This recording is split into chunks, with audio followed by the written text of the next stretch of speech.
Boa noite, querido. Graça e paz da parte do nosso Senhor Jesus Cristo.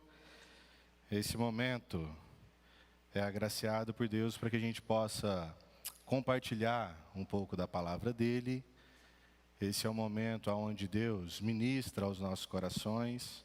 Então, que a gente participe dele com toda a nossa atenção, com todo o nosso desejo de ouvir mais da voz de Deus. E eu quero convidá-lo, então, a abrir a sua Bíblia, no 2º capítulo de Gênesis. E a gente vai ler apenas um versículo, que é o versículo de número 7. 2º capítulo de Gênesis, o versículo de número 7. Que diz assim a palavra de Deus: Então o Senhor Deus formou o homem do pó da terra e soprou em suas narinas o fôlego de vida. E o homem se tornou um ser vivente. Até aqui a nossa leitura. Então, durante todo o mês de julho, nós conversamos ou tentamos resgatar a importância dos nossos sentidos e de conectá-los ou rendê-los à pessoa de Jesus, para que através de tudo aquilo que a gente faça, Deus possa ser glorificado. Então nós falamos aí da visão, da audição, do nosso paladar, do nosso tato, daquilo que nós tocamos. E esse último domingo do mês de julho, nós estamos conversando sobre o olfato, sobre esse ato de cheirar que às vezes fazemos até inconscientemente.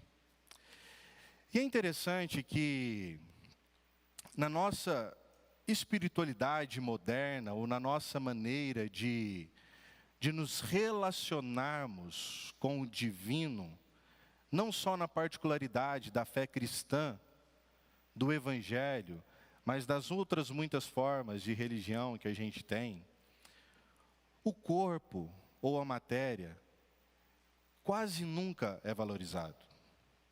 A gente sempre procura, além ou aquém de nós, uma forma de nos relacionarmos com o divino, e nós nos esquecemos que a fé cristã, ela aponta para a natureza criada por Deus. Esse ser vivente, eu e você, de carne e osso, que ganhou vida do próprio Deus, é criação de Deus. E nós somos importantes. Então, quando nós conversamos acerca desses 5 sentidos, vocês precisam mergulhar nessa dimensão de que essa carcaça aqui, ela é importante. É importante para Deus. O projeto criacional, o plano de Deus, as mãos de Deus trabalharam para trazer à existência o ser humano como a sua imagem e semelhança. Então, aquilo que a gente vê, ouve, o que nós comemos, o que nós tocamos, e até o que nós cheiramos, tem sentido para Deus. E precisa ter sentido para as nossas vidas. Um dos grandes congressos ou reuniões para se discutir missão na história, nós temos o Congresso de Lausanne. E nesse movimento se tenta entender, ou se tentou entender na história, qual era a amplitude do Evangelho. E com um lema que ficou marcado em Lausanne, eles sempre defenderam a ideia de que o Evangelho todo precisa ser pregado para o homem todo, para todos os homens. Ou seja, nós não podemos fazer ruptura na mensagem do Evangelho. Não há possibilidade de eu ter Jesus, por exemplo, como Salvador, mas não ter Jesus como meu Senhor. Por isso o Evangelho precisa ser o todo. A mensagem precisa ser completa. Mas o homem que recebe também precisa ser completo. Por isso, o Evangelho não é o seu ticket de passagem para uma nova realidade, da qual nós não conhecemos. Mas o Evangelho é para a transformação dessa matéria criada que os nossos olhos conseguem enxergar. O Evangelho é para a mudança do ser humano por completo. O Evangelho tem que nos transformar por inteiro. O que nós fazemos, o que nós tocamos. O Evangelho é para ministrar, para transformar a vida social do ser humano. O Evangelho é para transformar a vida política do ser humano, é para transformar a vida econômica do ser humano. O Evangelho é para o homem todo. E o Evangelho também é para todos os homens. Todos os homens espalhados pela face da terra são homens criados à imagem e semelhança de Deus, da qual o Evangelho de Cristo Jesus deseja alcançar essas pessoas. Não importa a sua nação, não importa a sua crença, não importa o seu status social, o Evangelho de Jesus Cristo é para todos os homens. É para todos os homens. E aí, quando nós voltamos para esse homem todo, e nós temos o desafio de render a Cristo o nosso olfato, a gente para pensar, como é que a gente faz isso, né? Porque parece que a gente não escolhe cheiro. Como é que a gente usa esse órgão intencionalmente para que todo o meu ser seja rendido a Cristo? E quando a gente para analisar, a gente vai para a Escritura Sagrada, quase sempre esse nosso sentido, ele é aplicado num sentido figurado, que sempre tem a intenção de aguçar algo em nós que às vezes nós perdemos, que é a memória. Por isso que quando nós cheiramos, a nossa memória é sempre ativada. A gente tem cheiro de infância. Todas as vezes que eu me deparo com uma grama recém-cortada, a minha memória me leva para a minha infância, quando eu ia para o campo de futebol com a minha trouxinha, a chuteira e os equipamentos, para jogar bola. Aquele cheiro faz parte da minha memória, porque a gente sentava naquela grama que acabava de ser cortada, e aquele cheiro era muito bom. E eu sei que você também tem as suas experiências, que quando você sente um cheiro, imediatamente você é transportado para um lugar da sua infância. Você lembra da comida dos seus pais, você lembra da sua casa. O cheiro faz parte da nossa vida. Casa que tem bebê, quer cheiro mais gostoso do que esse? Cheiro de bebê. Pena que os meninos crescem e o cheiro também vai mudando, mas o cheiro de bebê é muito bom. E quem é pai ou mãe, quando a gente sente aquele cheiro, nos traz à memória o nosso próprio relacionamento com os nossos filhos no começo, na vida. A gente tem cheiro para tudo. Cheiro de chuva, cheiro de casa limpa, até cheiro de carro novo. É bom, não é, cheiro de carro novo? É um cheiro específico, já viu que todos os carros têm? E tem coisa por trás disso aí. De tentar mascarar os cheiros que seriam muito ruins de um carro novo, porque tem muito plástico, tem óleo, tem tanta coisa envolvida ali que se deixasse no cheiro natural, não seria tão agradável.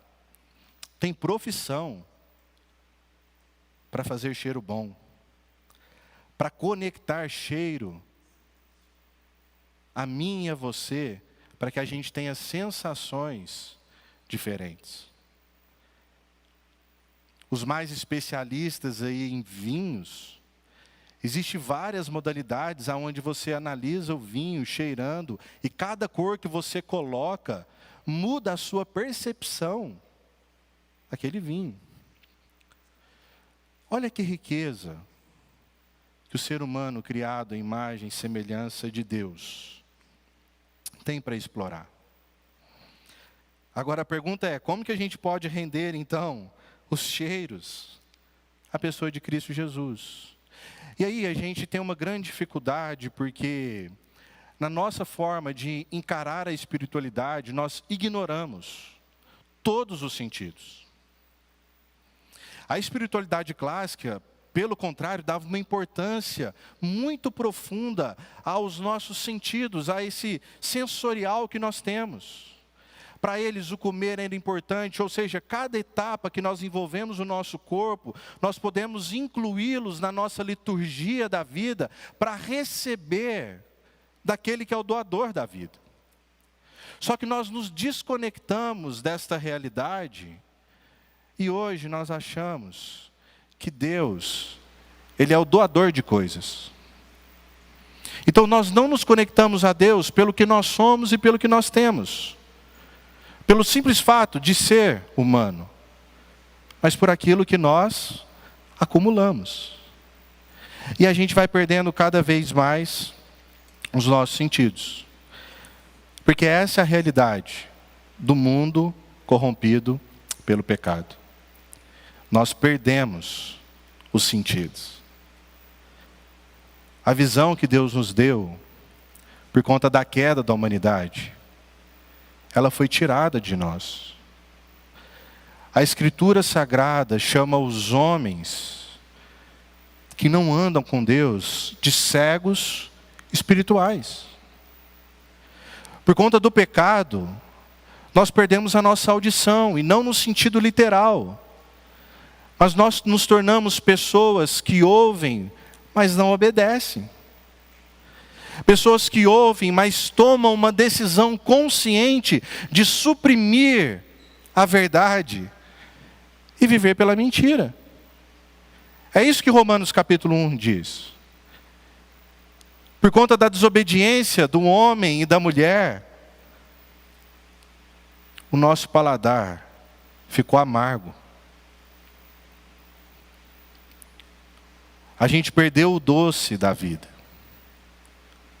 Por conta do nosso pecado, as nossas mãos pararam de desenvolver a criação de Deus, para corromper a criação de Deus. As nossas mãos, ao invés de curar, elas começaram a machucar. Pensa comigo, que sentido que existe você ter que colocar na parede do seu condomínio uma seguinte placa: Senhor pichador, se você não pichar esse muro, o dinheiro que ia ser gasto para a reforma será revertido em cesta básica. Nós nos tornamos vândalos da criação de Deus. Os nossos sentidos estão corrompidos por conta do pecado. E dentro dessa realidade, desse mundo pecaminoso, o nosso olfato, no sentido figurado, ele deixou de sentir o cheiro da vida. E ele começou a sentir o cheiro da morte. Se a gente vive num mundo que está corrompido, se a gente vive num mundo que está apodrecendo, significa que ele cheira mal. Se ele está estragado, ele está cheirando mal. E a gente está vivendo nessa realidade do mau cheiro há muito tempo, e às vezes nós não percebemos. Você não precisa se entregar, tá? Mas você já ficou perto de alguém que está com mau cheiro, mas a pessoa ela não consegue perceber que ela cheira mal?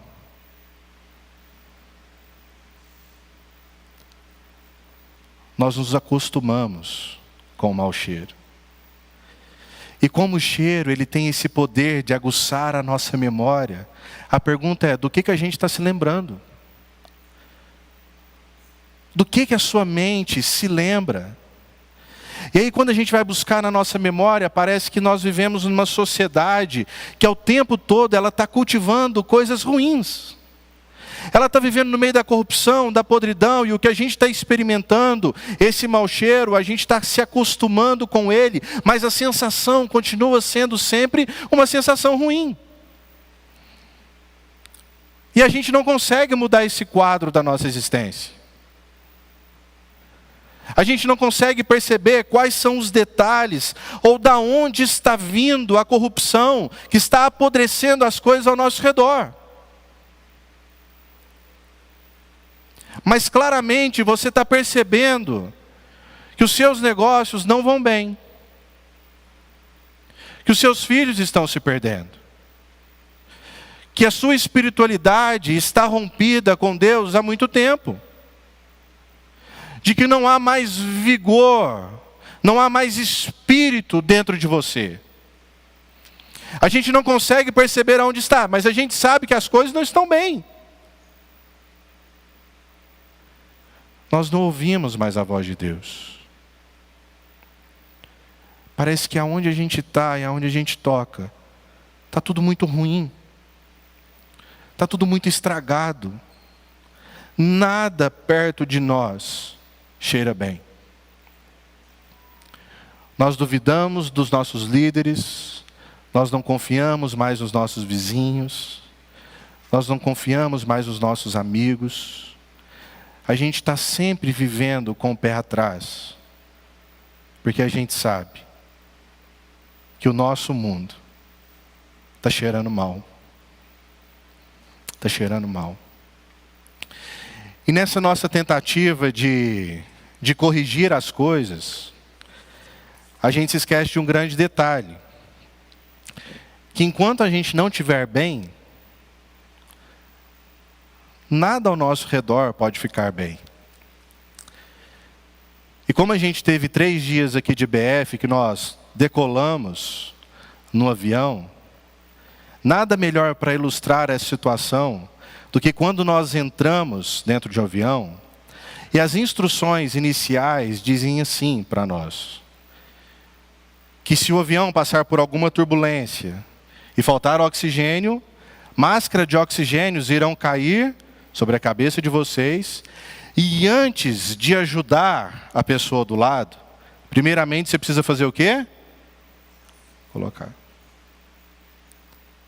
Você precisa respirar. Enquanto você não voltar a respirar, você não vai conseguir ajudar ninguém. E às vezes você está no meio de um contexto onde você quer ajudar todo mundo, resolver o problema de todo mundo, resgatar o problema de todo mundo, mas você está sufocado. Você não está conseguindo respirar. Mas é exatamente esse ato que tem poder de trazer algo à sua memória que você nunca deveria ter perdido.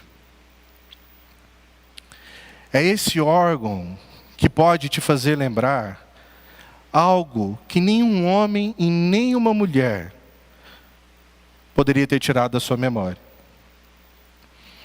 Porque às vezes a gente acha que não tem mais esperança, solução, ou da onde nós tirarmos fôlego. E aí você vai ler Jó, um homem que viveu num contexto sufocado por todas as suas perdas. E nos seus maiores momentos de desespero, ele vai dizer assim: que até uma árvore que foi cortada, ou que a sua raiz secou, e por conta disso o seu tronco caiu, até essa árvore, quando ela simplesmente sentir o cheiro da água, que nem cheiro tem, ela pode voltar a florescer. Se uma árvore pode voltar a florescer, quem dirá eu e você, que somos criados em imagem e semelhança de Deus? Mas para que a gente possa voltar a florescer, a gente precisa voltar a respirar. E aí Gênesis capítulo 2, versículo 7, diz exatamente sobre mim e sobre você, como Deus nos constituiu. nos diz que Deus, do pó da terra, com as suas mãos, Ele então criou a humanidade. E Ele soprou nas suas narinas o fôlego de vida. Ele te constituiu da maneira que você é, a partir do momento que Ele colocou a vida dentro de você. Que o Espírito de Deus tomou conta de você. E às vezes nós não respiramos mais, e a gente precisa voltar a respirar para lembrar quem nós somos. E não é o que Deus pode fazer por nós, não é o que Deus tem, não é o que Deus pode nos doar, mas é o Deus que nos mantém vivos. A gente precisa voltar a lembrar que o simples ato de respirar diz para o nosso coração: eu estou vivo. E se eu estou vivo, é porque Deus me deu a vida. Então o mundo não gira ao meu redor, mas a minha vida gira ao redor de Deus.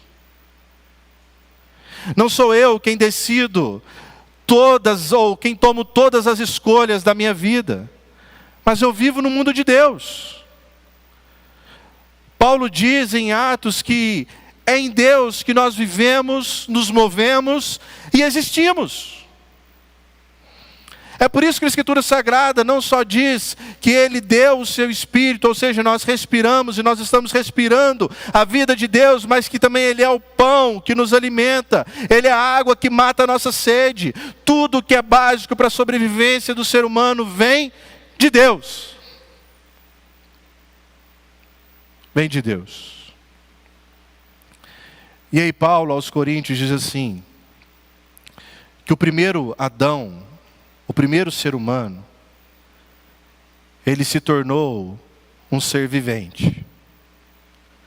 Mas o segundo Adão, que é Paulo se referindo a Jesus Cristo, o Filho de Deus, ele é um espírito vivificante. E quando a gente faz então essa ponte entre o Deus que criou o ser humano e colocou a vida dentro dele, e quando nós passamos por esse contexto corrompido pelo pecado, onde nós experimentamos o cheiro da morte, nós nos lembramos que aquele Espírito que Deus colocou dentro de nós, ele venceu a morte. E ele não é um simples ser vivente como eu e você. Ele é o Espírito que dá vida. Que Jesus Cristo, meus queridos, Ele venceu a morte, a corrupção do pecado. E Ele ressuscitou ao terceiro dia, Ele continua vivo. E Ele é esse Espírito de Deus que te mantém vivo. Quando a gente respira, a gente precisa lembrar de Jesus. A gente precisa lembrar de Jesus. Quem que é Jesus para você? O que você já aprendeu sobre o Filho de Deus? O que Jesus significa para você? Como é que você vai render os seus sentidos a Cristo?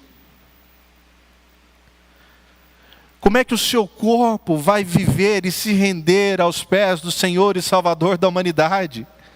A partir do momento, meus queridos, que você entender que a vida só existe porque o Espírito de Cristo vive dentro de você. Porque enquanto Ele não estiver presente, nós experimentamos o cheiro de morte. O ambiente vai continuar sendo desagradável. E a Escritura Sagrada, em toda a sua narrativa, ela vai fazendo esse paralelo, aonde a vida de Deus está presente, aonde a vida de Deus não está presente. Aonde Deus está é luz, e aonde Deus não está é trevas. Aonde Deus está é vida, e aonde Deus não está é morte. O que você está respirando? E o que você lembra quando você respira? Lembra que o profeta Jeremias, no ambiente inóspito que profetizou, numa luta constante, como voz de Deus em meio à corrupção do pecado, ele diz assim: quero trazer à memória aquilo que me dá esperança. Eu quero trazer à memória aquilo que me dá esperança. Nós precisamos construir memórias ao redor de Jesus, meus queridos. A gente precisa voltar a construir histórias de vida ao redor de Jesus. A gente está construindo história de posição social. A gente está construindo nomes, marcando nomes na história. Nós estamos ganhando títulos. Nós estamos crescendo em patrimônio. Nós estamos fazendo várias coisas. Mas a gente não está construindo memórias ao redor de Jesus. E se a gente não fizer isso, vai cheirar mal. Sabe, uma hora você se dá conta que se deixou o que era mais importante para trás. Que você não experimentou a vida que só Deus pode dar. Que você não se alimentou e você não viveu em obediência ou rendendo toda a sua vida a Ele, porque você gastou o seu tempo sufocado, construindo memórias aonde Jesus não se fazia presente.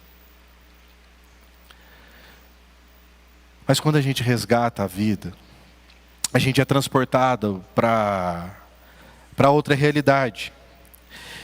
E aí Paulo, na sua segunda carta, e eu quero ler esse texto com vocês. No capítulo 2, ele diz assim, versículo 14. Mas a graça de Deus, que sempre nos conduz vitoriosamente em Cristo, e por nosso intermédio, exala em todo lugar a fragrância do seu conhecimento. Porque para Deus somos o aroma de Cristo, entre os que estão sendo salvos e que estão perecendo. Para estes, somos cheiro de morte. Para aqueles, fragrância de vida. Paulo diz à igreja na cidade de Corinto que Deus, na sua infinita graça e bondade, decidiu tornar seu Filho conhecido, a vida conhecida, através de cada um de nós. Por que Ele fez isso? Eu não sei.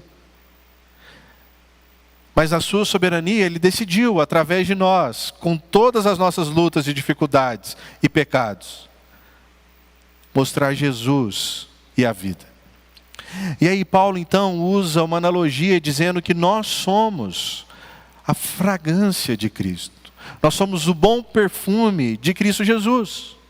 O que Paulo está dizendo é que enquanto nós estamos desenvolvendo a nossa vida, a nossa história, enquanto nós estamos caminhando, por onde nós estamos passando, as pessoas estão tendo uma percepção de Jesus. Nós estamos exalando o conhecimento de Cristo. Nós estamos trazendo a luz à humanidade, a verdade à humanidade. As pessoas estão tomando conhecimento de quem é o fôlego de vida, o Criador de todas as coisas e o Redentor de todas as coisas através da nossa vida. Qual que é o perfume que a gente está deixando por onde que a gente passa?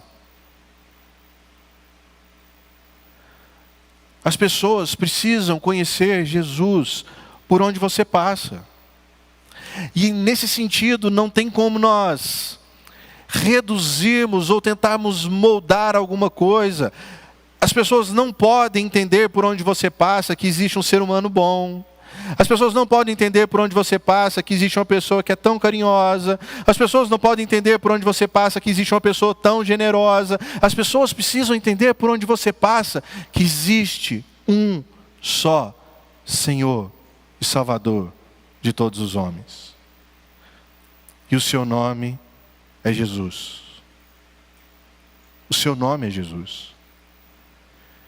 Esse Jesus é a imagem do Deus invisível. Todas as coisas foram feitas para Ele, por intermédio dEle, para a glória dEle, foram feitas por Ele.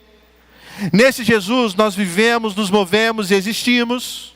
Esse Jesus não é só a resposta, Ele é a salvação para todos os homens. E aí nós gastamos o nosso tempo tentando ensinar o nosso conhecimento, o que nós aprendemos, como que nós podemos ajudar, mas nós esquecemos que o único que tem poder de dar vida é Jesus. Por isso não existe transformação social sem evangelho. Não existe espiritualidade sem Jesus. Não existe igreja sem ser centrada no evangelho. Nós tratamos de forma muito superficial aquilo que nós deveríamos tratar de forma muito séria. Nós não podemos aceitar entrar numa comunidade cristã e sair de lá sem sequer ouvir o nome de Jesus. Esse povo pertence a Ele. A sua vida pertence a Ele. Nós não podemos aceitar a ministração da palavra de Cristo sem sequer nós lermos a palavra de Cristo.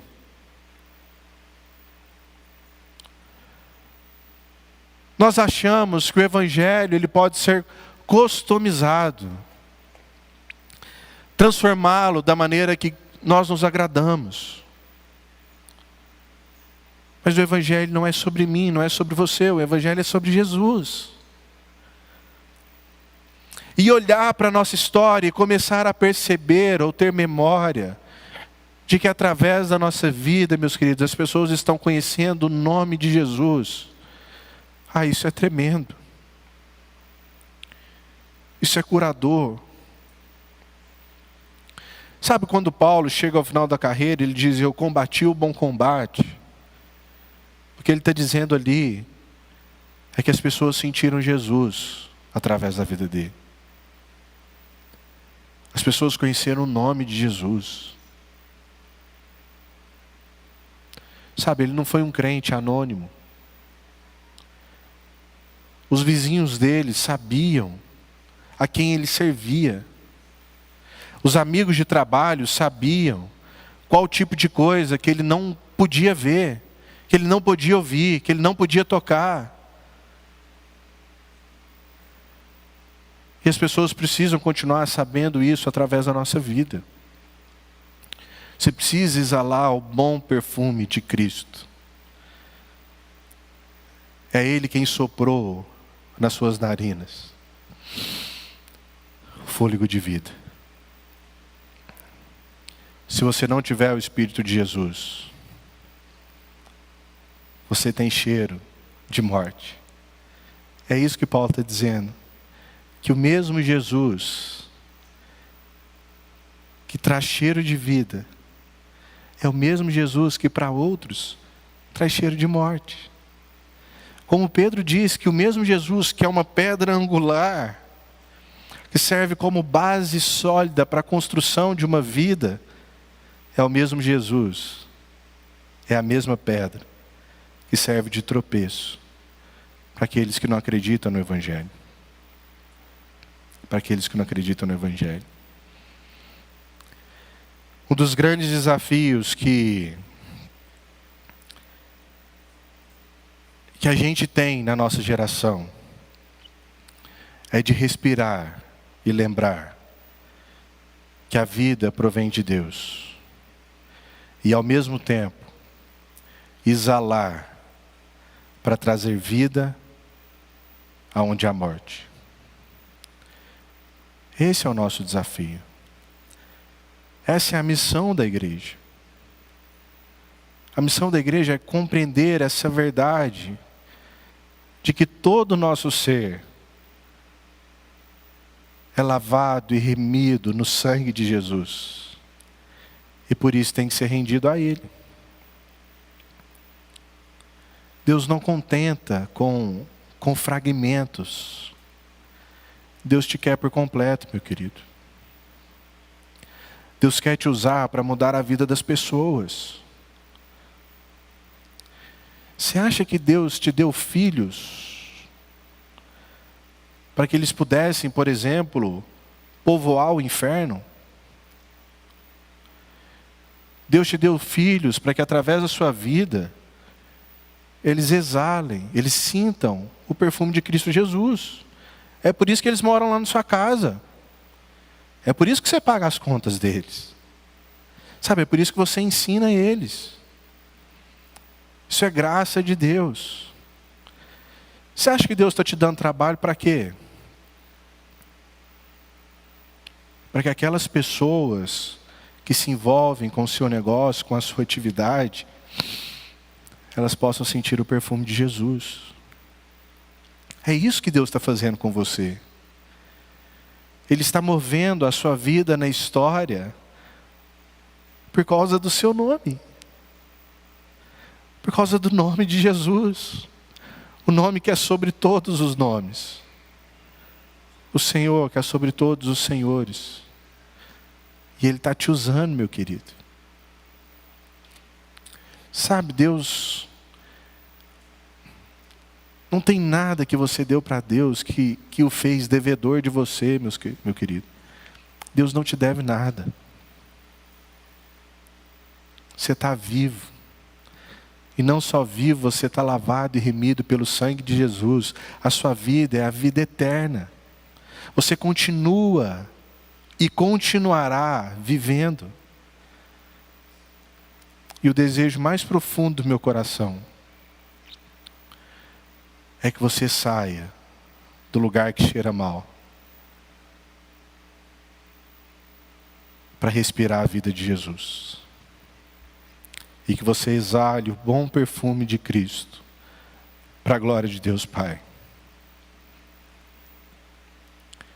A gente precisa testemunhar pessoas participando da nossa comunidade, dizendo assim, olha, eu estou aqui porque a vida daquele irmão e daquela irmã me mostrou Jesus Cristo de Nazaré. É por isso que eu estou aqui. Que Deus nos ajude nesse desafio de render a nossa vida como um todo para viver a vida dele na vida das pessoas. Eu quero orar por mim, quero orar por você. Eu sei que isso nos desafia muito, não só vocês, desafia a mim. E se você puder e quiser ficar em pé, eu queria que a gente orasse juntos. Eu queria que a gente orasse juntos nesse momento. Para a gente resgatar essa realidade de que a nossa vida pertence a Deus. Se os meninos da música aí puder nos ajudar, para a gente cantar aquela última canção. Oferta de amor, que fala dessa nossa entrega, da nossa vida rendida a Cristo Jesus. Que nós temos, os nossos talentos, e o principal de todos, a vida que Deus nos deu. Então, quando a gente canta, que você cante essa canção com a compreensão daquilo que Deus ministrou no nosso coração. E depois eu quero orar por mim e por cada um de nós. Vamos cantar a oferta de amor.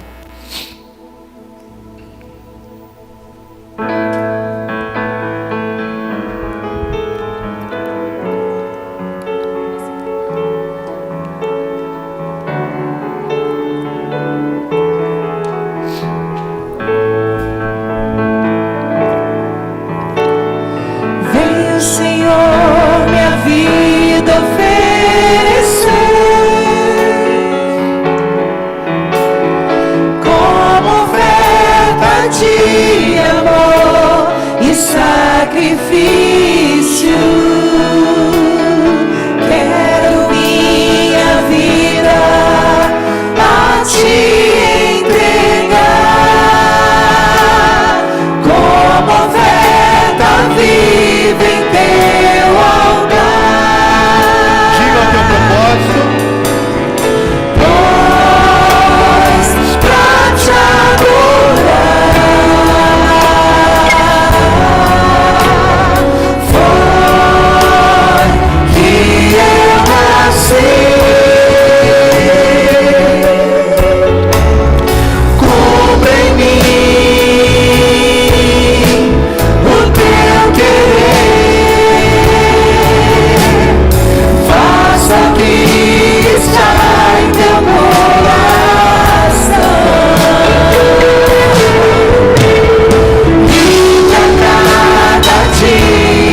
vida pertence a Ele. Vem, Senhor, minha vida oferecer. Diga isso com convicção no seu coração.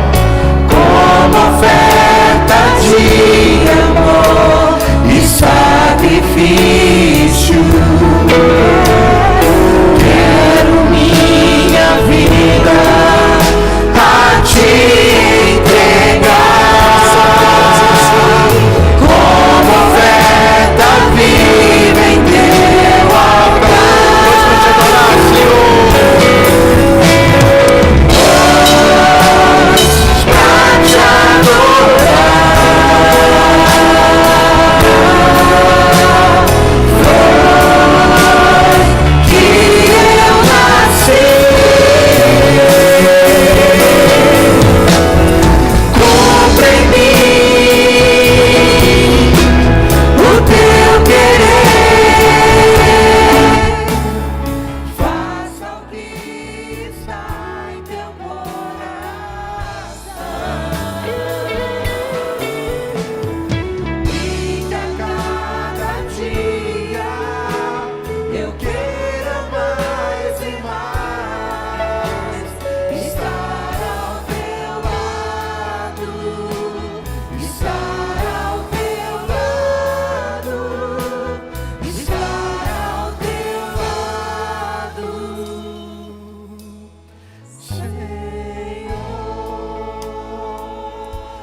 Deus, que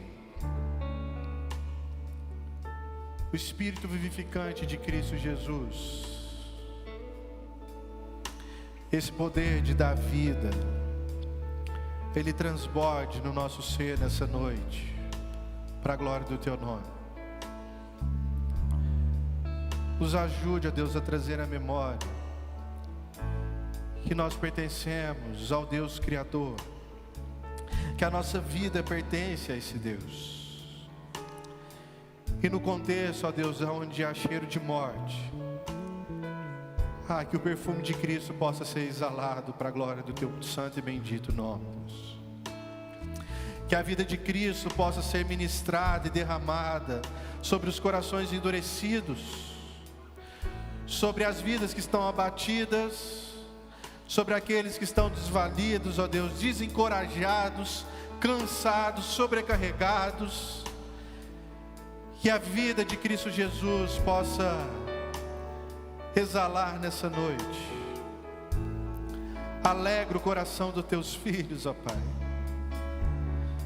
E assim como uma árvore plantada junto a ribeiro de águas, ainda que nessa noite os nossos olhos possam enxergar a morte, que o simples cheiro das águas, da água que mata toda sede, que é Cristo Jesus, possa fazer os Teus filhos voltar à vida. Ó Deus, dá uma noite de sono em paz para os Teus filhos. Tira o fardo pesado que eles estão carregando. Livra, ó Deus, da ansiedade. Livra, ó Deus, do medo. Livra da depressão. Livra da angústia que às vezes é incontrolável e que a gente não consegue perceber de onde vem. E nos coloca no contexto da vida criada por Cristo Jesus, o nosso Senhor e Salvador. Que o Teu povo seja sal da terra, seja luz do mundo.